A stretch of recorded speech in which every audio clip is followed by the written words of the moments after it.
বছর ঘুরলেই লোকসভা ভোট, সেদিকে লক্ষ্য রেখে জেলায় জেলায় কর্মসূচিতে নেমে পড়েছে তৃণমূল। লোকসভা ভোটে বাংলায় কি কংগ্রেসের সঙ্গে তৃণমূলের জোট হবে? বৃহস্পতিবার তৃণমূলের সর্বময় নেত্রী মমতা বন্দ্যোপাধ্যায়ের বক্তব্যে প্রস্তাবিত জোট নিয়ে আরও জোরদার হলো জল্পনা। গত কয়েক মাসে প্রকাশ্যে কংগ্রেসের সম্পর্কে কোনো কড়া মন্তব্য করতে দেখা যায়নি মুখ্যমন্ত্রী মমতা বন্দ্যোপাধ্যায়কে। উল্টে দিল্লিতে ইন্ডিয়া জোটের বৈঠকে যাওয়ার আগে বঙ্গ কংগ্রেসের সঙ্গে আলোচনায় বসতে রাজি এমন কথাও বলেছিলেন তৃণমূল সুপ্রিমো। তবে সমঝোতার মাপকাঠি বুঝে ওঠার আগেই ফের উলটপুরাণ।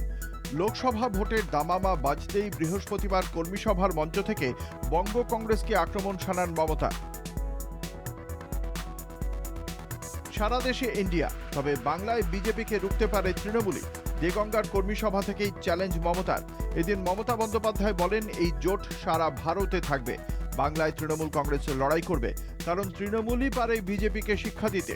বাংলা সারা ভারতকে পথ দেখাবে, বিজেপি আর সিপিএমকে ভোট নয়। তবে এই সারিতে কংগ্রেসকে আনলেন না নেত্রী। ইন্ডিয়া জোট সারা ভারতবর্ষে থাকবে আর বাংলায় তৃণমূল কংগ্রেস লড়াই করবে।